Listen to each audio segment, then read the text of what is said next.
3000 साल के बाद फिरौन की लाश के साथ हुआ अल्लाह का ऐसा करिश्मा जिसे देखकर पूरी दुनिया हैरान रह गई।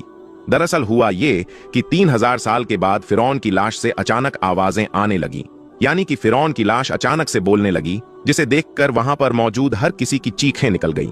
लोग अल्लाहू अकबर के नारे लगाते हुए वहां से भाग निकले। और यही नहीं, इस पूरे वीडियो को देखकर आप लोग भी हैरान और परेशान रह जाओगे और आपका अल्लाह पर भरोसा और ज्यादा मजबूत हो जाएगा। इसलिए आज का हमारा ये वीडियो आप सभी के लिए बहुत ही खास है। आप इसको आखिर तक जरूर देखें। और सबसे पहले, अगर आप भी मानते हो कि अल्लाह जो चाहे वो कर सकता है, तो आप इस वीडियो को दिल से एक लाइक जरूर कर दें और मेहरबानी करके इस वीडियो को शेयर भी कर दें ताकि और भी लोगों के पास ये वीडियो पहुंच जाए। प्यारे दोस्तों, सबसे पहले तो हम आपको फिरौन के बारे में कुछ अहम जानकारी देते हैं, फिर हम आपको अल्लाह के इस करिश्मे के बारे में बताएंगे। लिहाजा आप इस वीडियो को बगैर स्किप किए आखिर तक जरूर देखना। दोस्तों, अल्लाह पाक सारी कायनात का मालिक है, कोई उसका शरीक नहीं है। कल कयामत के रोज अल्लाह ताला हर उस इंसान को माफ फरमा देगा जो अल्लाह पर अपना यकीन रखता है, मगर उस इंसान को अल्लाह ताला कभी भी माफ नहीं फरमाएगा जिसने अल्लाह की जात के साथ किसी और को शरीक किया होगा। याद रखिए, दुनिया में 4 बादशाह ऐसे गुजरे हैं जिन्होंने खुदा होने का दावा किया था, जिनमें नमरुद, शद्दाद, बख्ते नसर और फिरौन शामिल है। लेकिन फिर अल्लाह ने इनके साथ कुछ ऐसा किया कि ये लोग रहती दुनिया के लोगों के लिए एक इबरत का निशान बनकर रह गए। इनमें से एक था फिरौन, जिसकी आज हम बात करेंगे, जिसकी लाश आज 3000 साल गुजर जाने के बाद भी वैसी ही सही सलामत है। और कुरान पाक के फरमान के मुताबिक कयामत तक फिरौन की लाश ऐसे ही मौजूद रहेगी। दोस्तों, कुछ मुद्दत पहले की बात है, दुनिया का कोई भी इंसान ये नहीं जानता था कि खुदा होने का दावा करने वाले फिरौन की लाश के साथ में क्या हुआ है, यानी कि उसकी लाश कहां पर चली गई, इसके साथ क्या हुआ होगा, इस बात के बारे में कोई भी नहीं जानता था। लेकिन अल्लाह पाक की किताब तौरात, इंजील और कुरान पाक में भी इसका जिक्र डिटेल से मिलता है, मगर यहूदियों ने कुरान पाक को मानने से इनकार कर दिया था। हम आपको बता दें कि फिरौन का जिक्र अल्लाह ताला ने कुरान पाक में कुछ यूं किया है कि हम फिरौन की लाश को दुनिया के सामने इबरत के लिए महफूज रखेंगे। दोस्तों, 1891 तक किसी को भी फिरौन की लाश का कोई नामो निशान मालूम नहीं था, मगर फिर कुरान पाक ने इस बात का जिक्र कर दिया था कि फिरौन हजरत मूसा अलैहिस्सलाम की कौम का पीछा करता हुआ दरियाए नील तक पहुंचा और वहां पर जाकर पानी में गर्क होकर अपनी फौज समेत तबाहो बर्बाद हो गया था, जबकि उसी पानी ने अल्लाह के हुक्म से हजरत मूसा अलैहिस्सलाम और उनकी कौम को गुजरने का रास्ता दे दिया था। लेकिन इसके बाद फिरौन के साथ क्या हुआ, इसके बारे में दुनिया की तमाम किताबें खामोश हो गईं। यहां तक कि तौरात और इंजील में भी इस बारे में कोई जिक्र नहीं मिलता है, जबकि कुरान पाक में इस बारे में एक अजीब सी बात कही गई है जिसने पूरी दुनिया को हिलाकर रख दिया था। कुरान पाक की इस आयत पर आज तक किसी ने भी ज्यादा गौर फिक्र नहीं किया। खुद मुसलमान भी इस आयत को पढ़कर आगे गुजर जाते हैं, ये समझे बगैर कि इस आयत का इशारा किस बात की तरफ है। इस आयत में अल्लाह ताला क्या फरमाना चाहता है। अल्लाह ताला ने सूरह यूनुस में इस बात का जिक्र किया है कि बस हमने तेरे जिस्म को समुद्र से निकाल कर महफूज कर लिया ताकि बाद में आने वाले लोगों के लिए तुम इबरत का निशान बन जाओ। दोस्तों, फिरौन के इस वाक्य को गुजरे हुए 3000 साल से भी ज्यादा का अरसा गुजर चुका है।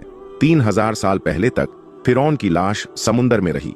इसके बाद अल्लाह ताला ने दुनिया वालों को दिखाने के लिए कि मेरा कुरान सच्चा है, मेरे प्यारे नबी हजरत मोहम्मद सल्लल्लाहु अलैहि वसल्लम का फरमान सच्चा है, ये दिखाने के लिए अल्लाह ताला ने फिरौन की लाश को समुंदर से बाहर निकालकर फेंक दिया।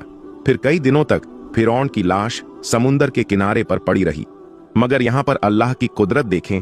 इसी बीच फिरौन की लाश को किसी भी जानवर ने मुंह तक न लगाया, यहाँ तक कि कोई परिंदा भी उस जानीब नहीं गया।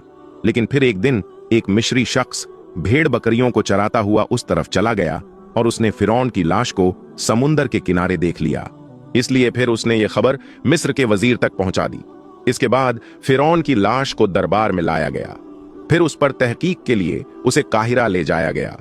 वहां पर ले जाकर फिर फिरौन की लाश को जमीन के अंदर दफन कर दिया गया, मगर अल्लाह के हुक्म से जमीन ने भी फिरौन की लाश को बाहर फेंक दिया। फिर उसकी लाश को एक ताबूत में रखा गया और इसके बाद उसे मिस्र के एक म्यूजियम में रख दिया गया। तब से लेकर आज तक, यानी कि 3000 साल गुजर जाने के बाद भी फिरौन की लाश वैसे ही सही सलामत रखी हुई है।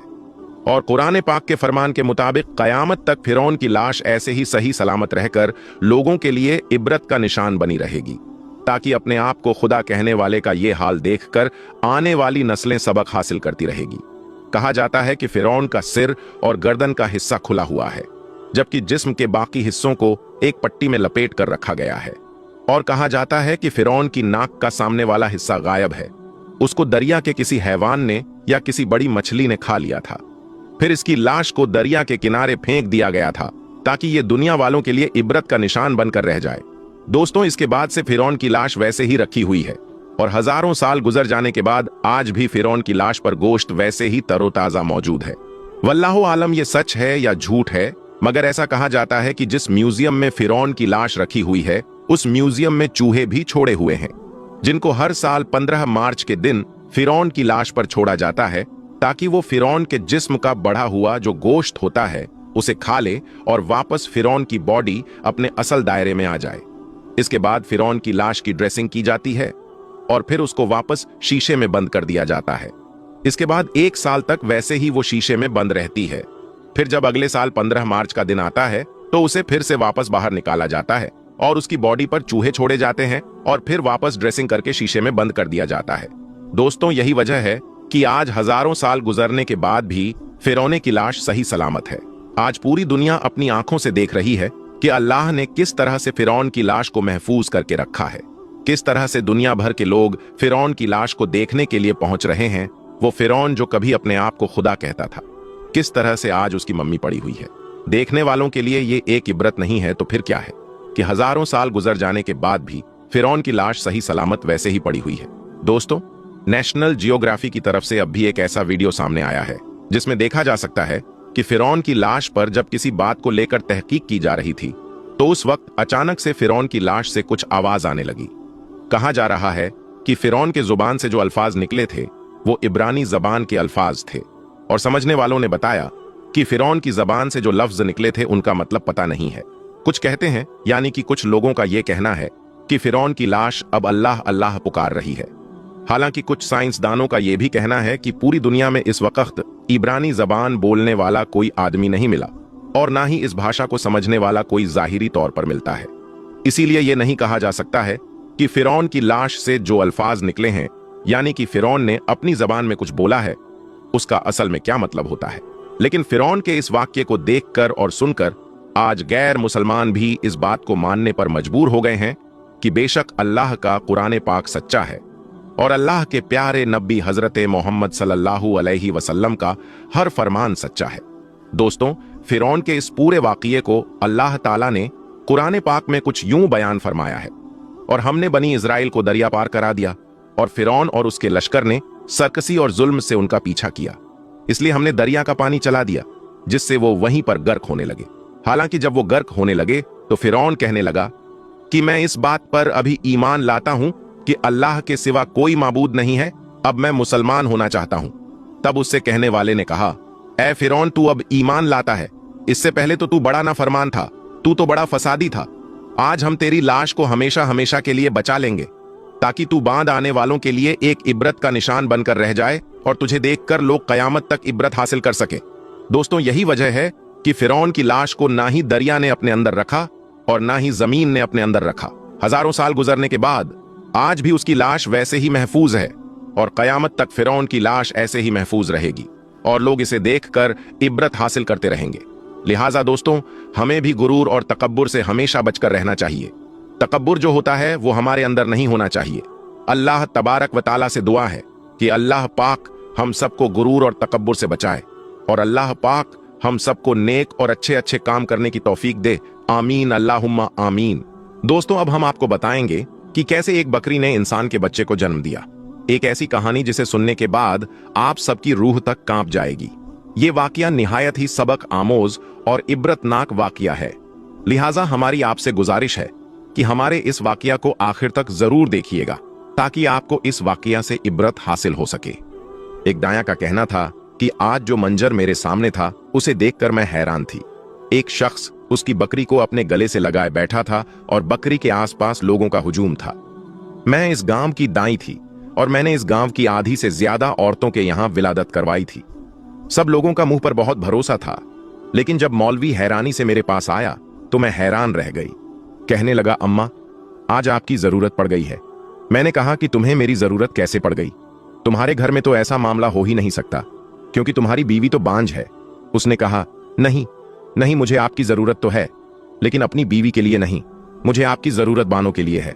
मैंने कहा, बानो, उसके यहां विलादत होने वाली है, आप जल्दी से आ जाएं। मैं चली गई, क्योंकि यह काम इतना मुश्किल तो है नहीं था। एक बकरी के यहां विलादत होने वाली थी। मौलवी उस्मान को अपनी बकरी से बहुत ज्यादा मोहब्बत थी। उसने उसका नाम बानो रखा था। वह उस बकरी के पीछे पागल था, उसका बहुत ज्यादा ख्याल रखता था, उस पर जान देता था। सर्दियों में उसके कपड़े भी बनाया करता, उसके लिए अलग से कमरा बना रखा था। सारे गांव को पता था मौलवी उस्मान की जान उस बकरी में बसती है, और कहता है, जब से बकरी लेकर आया हूं तब से मेरे हालात ही बदल गए हैं। बकरी थी भी बड़ी खूबसूरत, लंबी और सफेद रंग की इतनी ऊंची बकरी वैसे मैंने अपनी जिंदगी में कभी नहीं देखी थी, क्योंकि यह उसका ख्याल ही रखता था, इसलिए वह इतनी बड़ी थी। मैं भी वहां पर चली गई और पास जाकर बैठ गई। मुझे पता था कि मेरा ज्यादा काम नहीं है, लेकिन थोड़ी देर के बाद मेरी आंखों ने ऐसा मंजर देखा कि कदमों तले से जमीन ही निकल गई। मैंने उसे कहा, यह क्या मामला है, पता कर, यह किसकी हरकत है? इस पर वह खुद भी हैरान और परेशान रह गया। उसको तो ना बात आए ना जाए, क्योंकि उसे भी यह सब कुछ देखने की उम्मीद नहीं थी। लेकिन जब पता किया गया यह किसकी कारस्तानी है, तो कदमों तले से जमीन ही निकल गई। सर से आसमान भी मुड़ गया, क्योंकि मौलवी उस्मान कभी भी खुद से नजरें नहीं मिला सकता था, क्योंकि यह काम ही ऐसा था। लोग कहते हैं कि मां ही जज्बाती नहीं हो सकती। कुछ मर्द भी ऐसे होते हैं जिनको औलाद का बहुत शौक होता है। मौलवी उस्मान भी ऐसा ही था, और मेरे ही इन हाथों में वह पैदा हुआ था। उसकी मां बड़ी अच्छी औरत थी, अब इस दुनिया से वो जा चुकी थी। उसके घर में उसकी एक बीवी रहती थी, जो बस मुनासिब सी खातून थी, ना किसी से ज्यादा बात करती थी और ना कहीं आना जाना रखती थी। और उसकी वजह यह थी कि वह बांझ थी, बच्चे पैदा नहीं कर सकती थी। अक्सर मेरे पास आती थी, मुझसे कोई दवाई लेकर जाती, क्योंकि मैं इस गांव की बूढ़ी दाई थी। मैंने उसे कहा था कि तेरे यहां उम्मीद नहीं होने वाली, तू शहर जाकर एक दफा अपना चेकअप करवा ले। आजकल शहरी डॉक्टरों ने बड़े बड़े तरीके निकाले हैं, अल्लाह करें तेरे यहां भी औलाद हो जाए। लेकिन वह कहती, आपको पता तो है हम गरीब लोग हैं, और मौलवी उस्मान कभी भी मुझे शहर लेकर नहीं जाएगा, और इतने तो पैसे भी नहीं हैं हमारे पास। बस ये मामला इसी तरह चल रहा है, जब वो बदबख्त कहीं से एक बकरी का बच्चा ले आया। ये एक छोटी सी बकरी थी, उसको ऐसे उठाकर लाया था जैसे उसके यहां औलाद पैदा हो गई हो, इसलिए उसका नाम बानो रख दिया, और फिर पूरा दिन उस बकरी की देखभाल करता रहता, और जैसे वही उसकी औलाद हो। वक्त के साथ साथ बकरी भी बड़ी हो गई और अब दूध भी देती थी। मैं बूढ़ी औरत थी, मैंने उसे कहा था कि पांव भर दूध मेरे लिए रख दिया करो। वो ऐसा ही करता था, लेकिन आज उसकी हालत देखकर मेरा कलेजा भी मुंह को आ रहा था। बेचारा ऐसे बैठा था, सर पकड़कर की, जैसे सब कुछ उसकी अपनी बेटी या बीवी के साथ हुआ है। जब सुबह सुबह मेरी आंख खुली तो दरवाजे पर खड़ा दस्तक दे रहा था। कहने लगा, मेरी बकरी के यहां विलादत होने वाली है। मैंने कहा, लेकिन तेरी बकरी तो अकेली है। तो वो कहने लगा, ये तो मुझे मालूम नहीं, पता नहीं खाला, लेकिन आप मेरे साथ चले, मदद की जरूरत है। पहले जब उसने दरवाजा खटखटाया तो मुझे लगा कि कोई और मामला है, लेकिन फिर मैं जानती थी कि उसकी बीवी के यहां तो औलाद हो नहीं सकती। वो अपने शौहर को इतना पसंद भी नहीं करती थी। कहती थी, माँ बाप ने जबरदस्ती शादी करवाई है। वह लड़की अच्छी थी, लेकिन आहिस्ता आहिस्ता उसने आना जाना कम कर दिया, क्योंकि यह गांव था, यहां पर किसी औरत का बांझ होना बहुत बड़ा गुनाह समझा जाता था। मुझे अपने साथ लिए कमरे में दाखिल हुआ। यह कमरा उसने बानो के लिए ही बना रखा था। वो वहां पर बैठी कुछ बीमार सी लग रही थी। मैंने कहा, देखो, यह मेरा काम नहीं, लेकिन वह जो जानवर का डॉक्टर है ना, यह गांव छोड़कर चला गया है, इसीलिए चल, मैं तेरी थोड़ी बहुत मदद कर देती हूं। मैं वहां जाकर बैठ गई और मैंने अपना हुक्का भी अपने पास रख लिया। मुझे क्या पता था कि आज मेरी जिंदगी का अजीबो गरीब दिन है, और मुझे कुछ ऐसा देखने को मिलेगा कि मैं हैरान रह जाऊंगी। मैंने उसे कहा, तू बाहर चला जा। मैंने हुक्का पीना शुरू कर दिया। जब थोड़ी देर के बाद मुझे अपने आसपास से किसी नौमौलूद बच्चे की रोने की आवाज आई, मैं तो हैरान रह गई। मैंने कहा, यह आवाज कहां से आ रही है?